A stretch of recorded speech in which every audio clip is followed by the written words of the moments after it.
Hey guys, subscribe for daily content. And if you're shopping for gear, make sure you check out the description for the newest items at some of the very best online retailers. There's also links for some of the items that I personally recommend. Thanks! What's going on YouTube? Metal Complex here, and today I've got a very interesting knife review / knife overview to share with you guys. This is the Brown FSD. Who is Brown Knives? It's Craig Brown from Blaine, Washington, who is an aerospace engineer. These are fully US made custom knives, of course with some CNC elements, but very cool. Now, before we proceed, just understand, these are small batch. They are not mass produced. They are expensive. These are real, full-on USA made custom knives. Again, with some production elements, but these are not like Gerber's sitting on the shelf at Walmart or Kershaw's, right? Spyderco's, SOG's, anything like that. No, these are small batch. So if you end up being interested, just know the best way to get a hold of something like this is to follow Brown Knives on Instagram and check up, as much as you can, and then also make sure you check out the website. I'll link it right down below so you guys can go take a look, but these go pretty quickly. I'm very happy to have my hands on this one. I did pay for it. I'm very happy about that. I'm going to share all the details with you guys. Thanks so much to my generous patrons who are supporting me right now. There's a link for Patreon right down below. And please make sure to follow me on Instagram at metal_complex. Let's go ahead and get a measurement of this guy. It is a big knife, but it doesn't carry like a gigantic knife. It's nearly 9 inches, about 8.75 inches overall, with a 3.85 inch blade by my measurements and a 3.35 to 3.4 inch cutting edge. Let's go ahead and do some size comparisons up against the Ontario Rat Model 1 and the Ontario Rat Model 2. So you can see there it definitely is a big knife, but again, it does not carry nearly as large as it seems in this picture. We're going to talk more about that. Let's do some more size comparisons. How about up against the Spyderco PM2 and the Spyderco Para 3? There we go. And last but not least, let's do the Benchmade Reptilian, or in this case, the Ritter Hogue, and the Benchmade Bug Out. Bigger than everything on the table so far. How is the action on this guy? What's the deal with it? So this is actually a button-operated liner lock, and it's similar to how the Smock operates. It's very similar, the Spyderco Smock, or actually the original custom Smock. But the button, you'll notice, is actually not on this side. It's not actuated with your thumb. It's actuated with your index finger. And I've talked about this many times. People who are left-handed dealing with a pretty much right-hand only button lock setup have probably found, right, if you're left-handed, you're going to be operating this guy with your thumb. But they've been operating the button with their index finger, these left-handed people. So now us righties can do this. And I got to be honest with you, I actually prefer the button is operated with my index finger, and it's because of the grip that I have on this knife when I use my index finger. It feels a little bit more secure than moving over like this. Now, I've adapted to that with my other button locks, but I gotta say, I really like using the button on this side. So it's not a plunge lock, it's not a cylindrical plunge lock. You can see here there's actually, if we can get it to, there's a liner that moves in and out and slides into place behind the tang. The action is ridiculously good, ridiculously smooth, and there's also a little bit of resonance. Oh, super duper, just crazy smooth, right? Almost looks loose. Like you're like, there's no way that it's got no left and right, like wiggle, right? It actually is solid. We're gonna talk more about that, but the action is spectacular, and you can also use this fuller to reverse flick it. This is a very fun knife to sit around and mess with. You can do the front flip. We're going to talk about the front flip there and why you might not want to do that. But yeah, the action is just spectacular. This is the second Brown knife that I have handled, and it is just as amazing as the first one. These are some of the highest quality semi-custom, right? Some people are going to classify this as mid-tech. Whatever you want to classify it as, this is some of the highest quality that you are going to get in this general territory of knife, which is much, much higher than your standard production territory, for sure. Let's go ahead and do carry profile. So thickness up against the Spyderco Para 3. You can see here it's really not all that thick. It's about the same maybe a hair thicker. Length and height up against the PM2 and Para 3. You can see here it's basically just kind of a softened up rectangle. It's pretty long, no longer than the PM2 and certainly nowhere near as tall. If you are carrying a Spyderco PM2 dimensionally, this thing is going to feel, honestly, a little bit more comfortable. That's my experience. Yours might vary. Let's go ahead and do a hardware check. This is mine, so I don't mind, touching it with my tools. As per usual, my tools are very inexpensive and very recommendable. You can find them right down in the section of my description that talks about the tools I use on this channel. I believe the pivot is a T8. Let's go ahead and give it a look here. Yeah, the pivot is going to be a T8. These are captive, which is nice. The body screws, I think, are actually larger, which is kind of funny. That's kind of a rare thing. You know, my rule is I always wanted at least T8 or higher. I prefer that the hardware is all the same size, but that's okay. Yeah, this is a T10 body screw. It's going to go all the way through, and it is, as you can see here, extremely minimal on the hardware. We have a hidden screw, maybe a couple of hidden screws in there holding in the pocket clip, and then this guy goes all the way through.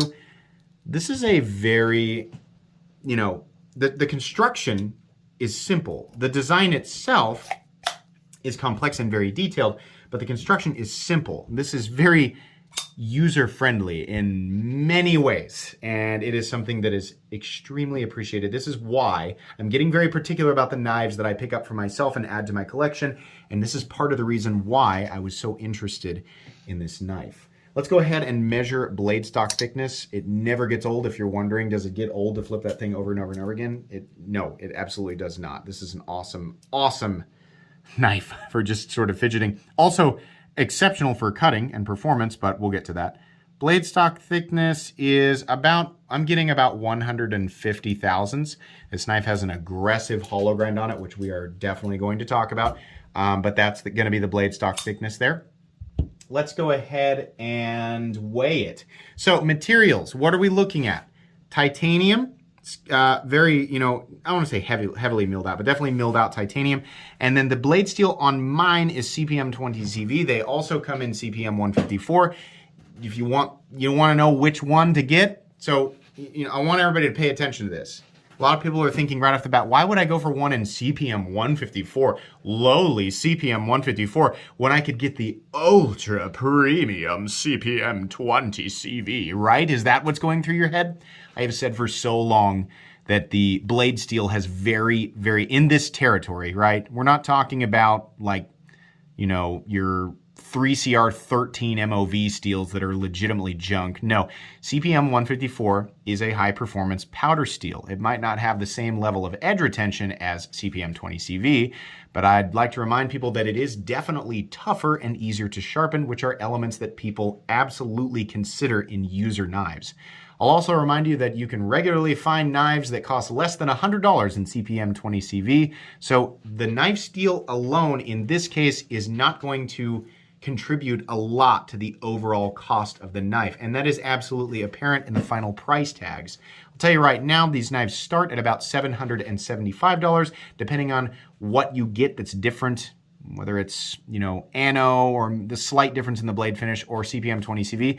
The knife, the cost of it only goes up to, as far as I can see in the archives on his website, which you guys should go look at. It's pretty cool. He archives every single one that he makes, so you can go back and look. The highest price that I've seen is like $840. The CPM 20 CV version of this costs slightly more than the CPM 154. So if your view of value in knife steel has not yet been previously shattered, please let me shatter that for you. We need to stop, pretending that CPM 20 CV is like, in this case, half the value of the knife. It's just not the case.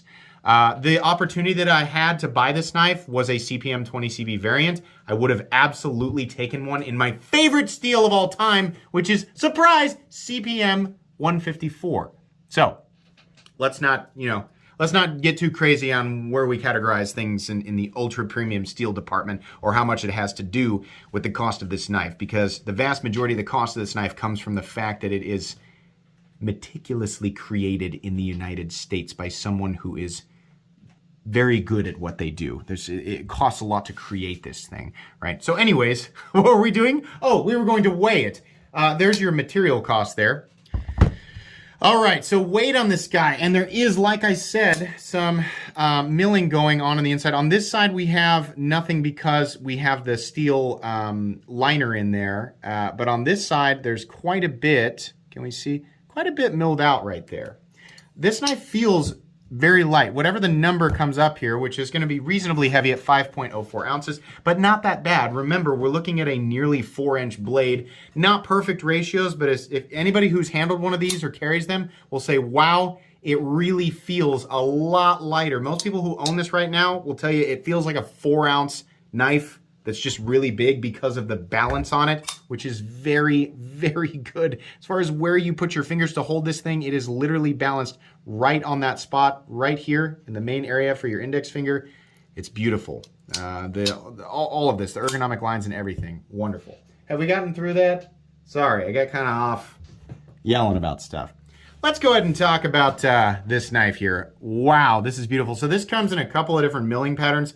We have this kind of, it reminds me of the intro to Captain Planet where you're kind of zooming out from the Earth grid and it gets like the wider and wider and wider rectangles. Beautiful. I love this, how it starts really teeny tiny down here and then it expands. This is just gorgeous. So it's a continuous, it's like, you know, he could have done like all frag here, but I think this looks gorgeous how it kind of, it curves as well. It's not just straight. Beautiful, and it's on both sides, and it creates meaningful traction. Not sharp traction, but meaningful traction. Oh my goodness, can we talk about how the ergonomics are literally perfect? The pocket clip, which by the way looks gorgeous because it has the same pattern. It's the same pattern. Look how beautiful this is, the transition from the pocket clip down to, yes, it's flat underneath there, so you can slide it in and out of your pocket without dealing with the texturing. Wonderful, wonderful, genius, right? The transition from the pocket clip to the flat area to the little milling line around the flat area, and then out to the pattern right here, the continuous pattern. That is just beautiful. Also, the pocket is flat and not super pronounced. We don't have this big like this. Why? Why do companies do that? This works perfectly, right? Very like stout and strong clip, also made of titanium, but it's not overly obtrusive. This creates for literally a perfect ergonomic experience, whether you are in the standard position or you want to be choked up, which is, look at this. If we're gonna do this, make it a plentiful area. Because of the fact that this is it's a flipper, but it flips from back here, right? Or you can call it a front flipper if you want. Ooh, that was a nice ting, right? But because there's no big mega super honkin' flipper tab hanging off the back there, this whole area is basically wherever you want, right? A little bit of jimping right there. So you can hold it here. You can get up right behind the blade. This was majestically thought out. This is just so good. Look at this right here. Little bit of traction in here, but not super crazy aggressive. You are locked in with this knife, but not to the point where you're like, oh wow, it has literally bonded to me. Like Guts' armor from Berserk when he breaks his bones. We do not need ergonomics like that. This will do. I can hold on to this barehanded or with gloves. I'm serious. The ergonomics on this knife are an A+. Wonderful. Brown Knives logo on the pivot, which looks awesome. That is just really cool. There's no other, like the Brown Knives logo looks cool and there's nothing on the blade. It's just fantastic. On the back end here, I'm sure you guys saw the number.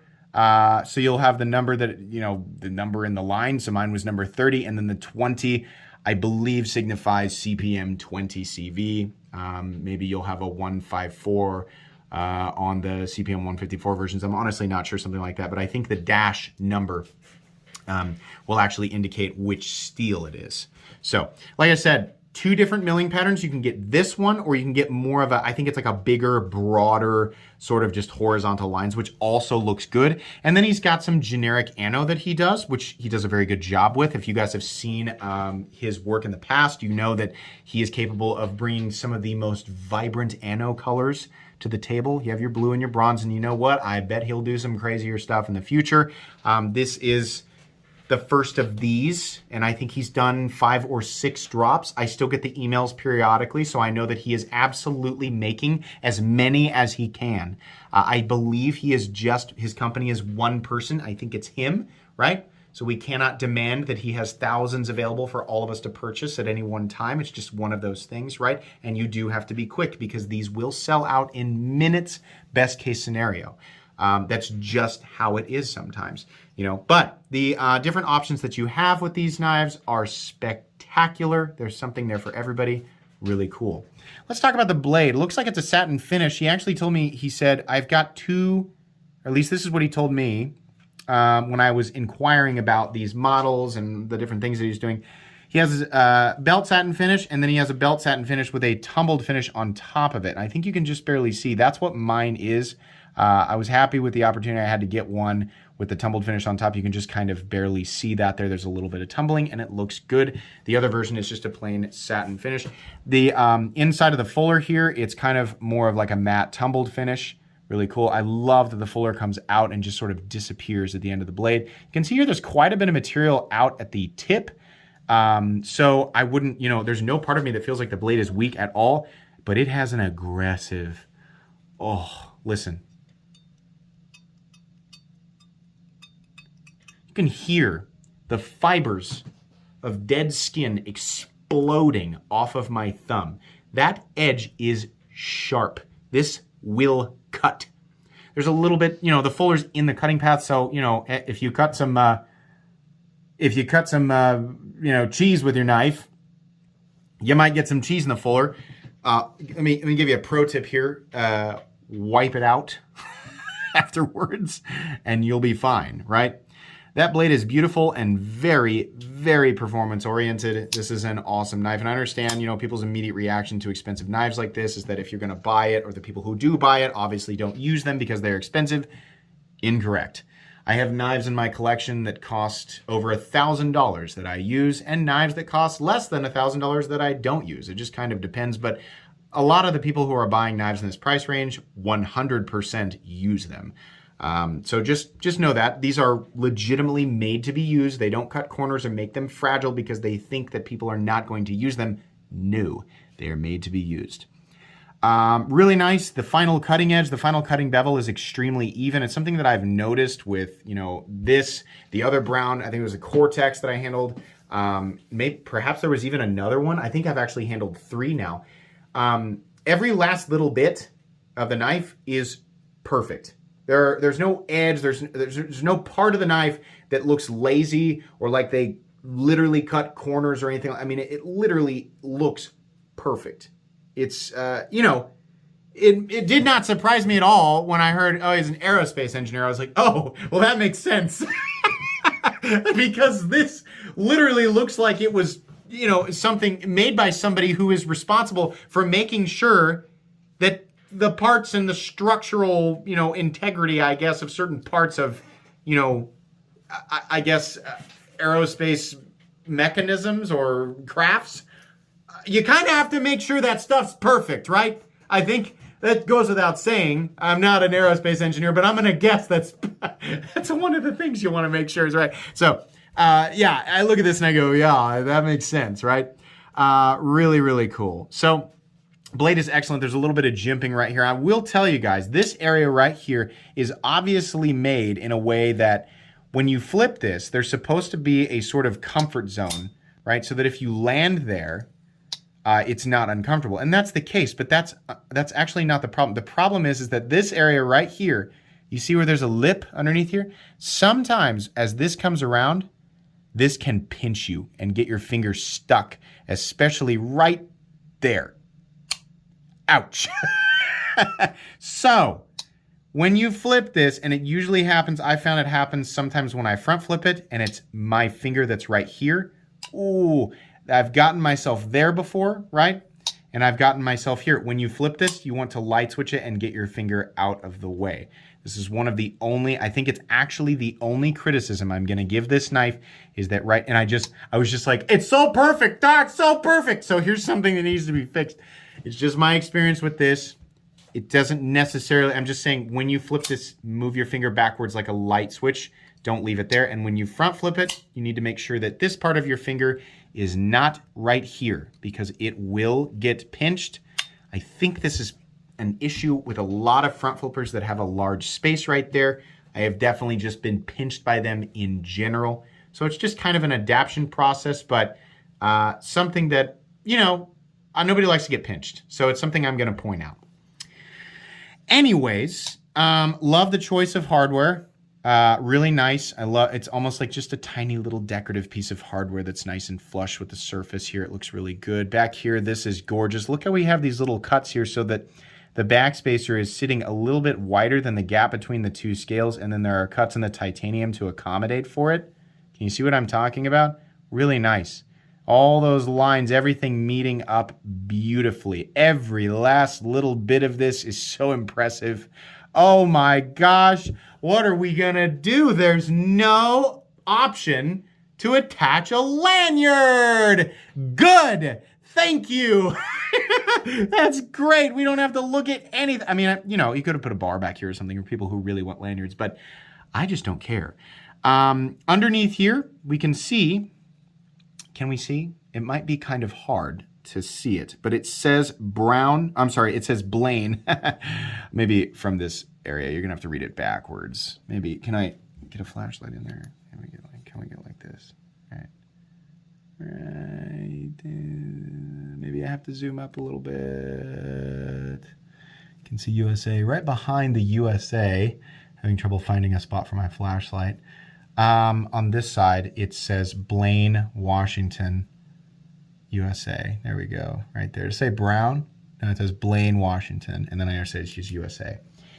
That is a nice way to get that on the knife without having it in this big, like, imagine if you put it right here, right? Or you put it like on the blade. This knife is too beautiful to be ruined with something like that. So that was very smart to have that on the flat part that is underneath the pocket clip. It's there for people who want, and anybody who picks this up, probably gonna know that, right? The people who are seeking this stuff out, it's generally very important to them that they know who they're giving their money to, what they're doing, where it's made, right? And he knows this. Absolutely. So I think that's really cool. It's also a classy move, letting the enthusiasts enjoy the beauty of the knife and not doing any unnecessary billboarding. Really cool. Really, really cool. The button itself is extremely easy to actuate. You can see here that it sits up just a little bit. A lot of you guys might think, oh, it's kind of at an angle. Think about how it has to connect with the liner, right? So the button's not going to sit perfectly straight, and that's absolutely going to be the case. It's just going to be the case to make sure that the button actuates the liner correctly and it sits correctly so that the liner can do its job. If you look at your smock, it's also kind of like that. There's nothing wrong with that whatsoever. There's no play in the button or rattle or anything like that. There's no stick on this guy. There is no side-to-side blade play whatsoever. There's a teeny, I watched a video about this and he said there's a teeny tiny little bit of flex because of the nature of a button-operated liner lock, and it is the same thing with my smock. There's a little, it's not lock rock, it's just a little bit of flex because of how everything interacts with each other. But it's not wiggly. In fact, right now, there's zero flex whatsoever. And it might just be that the more that this thing settles in, the less you're going to feel it. There has never been a case where, this is going to make some people cringe, but I'm going to go ahead and do it because people are always like, oh, well, he's just saying that because it's expensive.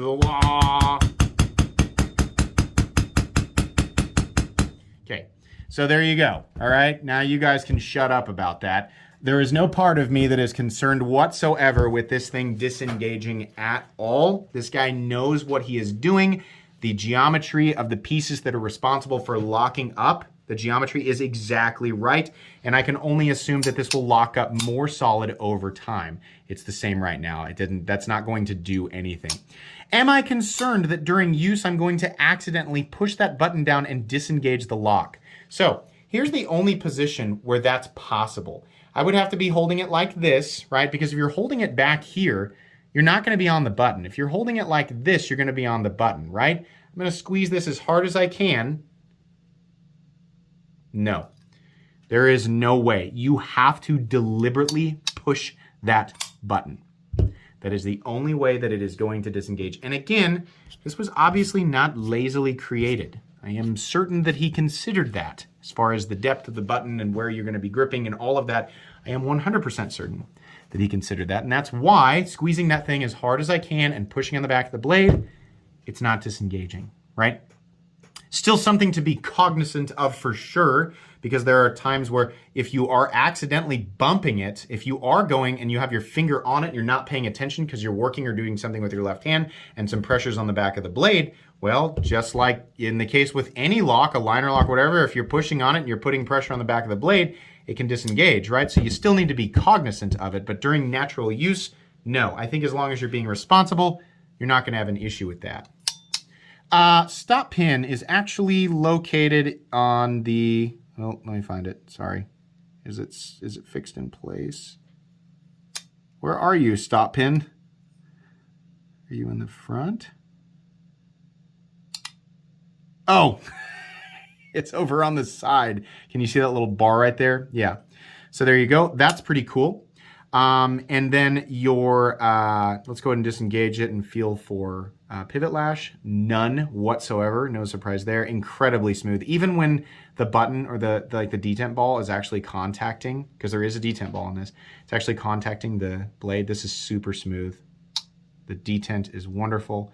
And we are, of course, perfectly centered with zero pivot lash. This is a masterpiece of a knife. This is some fine work. Seeing something like this that is not the tip, a lot of the American aesthetic, save for a few companies, is very blocky, right? If you live in another country and you think of, what do you think of when you think of American knives? It's a combination of a lot of blocky, overbuilt stuff. This is very elegant and flowy and very, there are some American knife designers, knife makers that are in the same caliber that are doing more of that. There's just more involved with the design than just two sort of rectangular pieces being smashed together and then a blade on the end. Nah, there's a lot going on here, but we still have that classic knife shape with some accommodating ergonomics.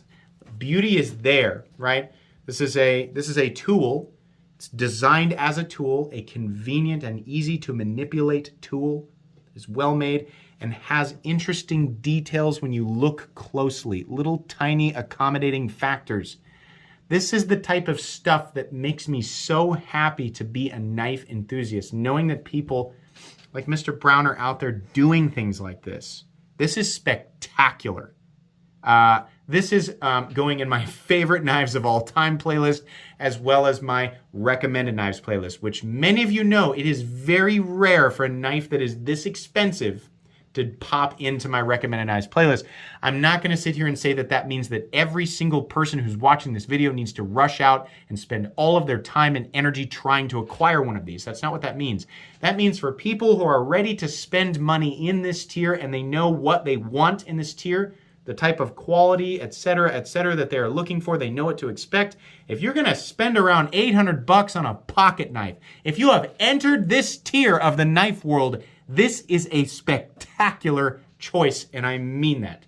I love this knife. I will never, ever get rid of it. Very cool stuff. Very proud to own this. Where is my little card? There it is. That's the end of this review, guys. It's very, very cool when I can take a true American product and place it in both my favorite knives of all time playlist and my most recommended playlist. It feels very good to do that. It does not happen very often. Make sure you check out the links for his website down in the description, and make sure you follow Brown Knives on Instagram. Please make sure to follow me on Instagram at metal_complex. If you enjoyed this video, leave a like. If you'd like to check out my other content, I do of course have lots of videos of knives that are either expensive or inexpensive that I do or don't like, so check those out. And if you enjoy all my content, go ahead and click on that Metal Complex logo right there and subscribe, because there's definitely more coming. Thanks again for watching, everybody, and have a great day.